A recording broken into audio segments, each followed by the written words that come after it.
నమస్తే ఫ్రెండ్స్. జగన్ సొల్యూషన్స్‌కి స్వాగతము. ఈరోజు మనము మరుమాంగల్యం గురించి మాట్లాడదాము. పెళ్ళైన తర్వాత చాలామంది దంపతులు నిరంతరం గొడవలు పడతా ఉంటారు. ఆర్థిక ఇబ్బందులు ఎదుర్కొంటూ ఆరోగ్య సమస్యలు వస్తా పోతా ఉంటాయి. అలాంటప్పుడు తరచుగా ఒకే ప్రశ్న, మా పెళ్లి తేదీ సరిగ్గా చూసుకోలేదా అని. నిజంగానే న్యూమరాలజీ ప్రకారము వివాహ తేదీ భార్యాభర్తల జన్మ సంఖ్యలతో సరిపోకపోతే జీవితంలో నిరంతర అననుకూలత ఏర్పడుతుంది. దీనికి పరిష్కారమే మరుమాంగల్య ధారణ. దీని గురించి ఈరోజు మనం మాట్లాడదాం. ఈ మరుమాంగల్య సాంప్రదాయం ఏమి అంటే, దంపతులు వారి వివాహ బంధాన్ని ఒక కొత్త అనుకూల తేదీలో మాంగల్య ధారణ తిరిగి చేయించుకోవడం ద్వారా బలపరుచుకునే ఓ ప్రక్రియ అన్నమాట.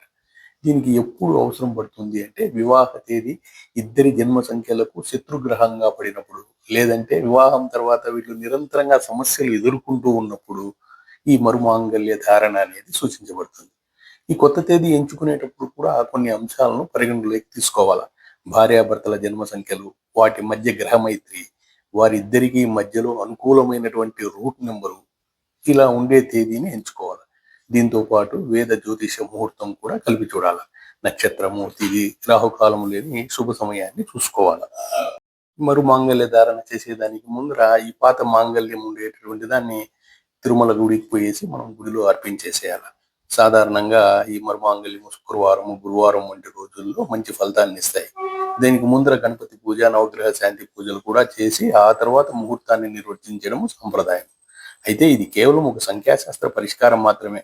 దాంపత్య జీవితంలో పరస్పర అవగాహన, సర్దుబాటు కూడా ముఖ్యం. కేవలం మాంగల్య ధారణతోనే అన్ని సమస్యలు పరిష్కారం అవుతాయి అనుకోవడం మాత్రము మూర్ఖత్వమే అని నేను అంటాను. మరి మీరేమంటారు మిత్రులారా?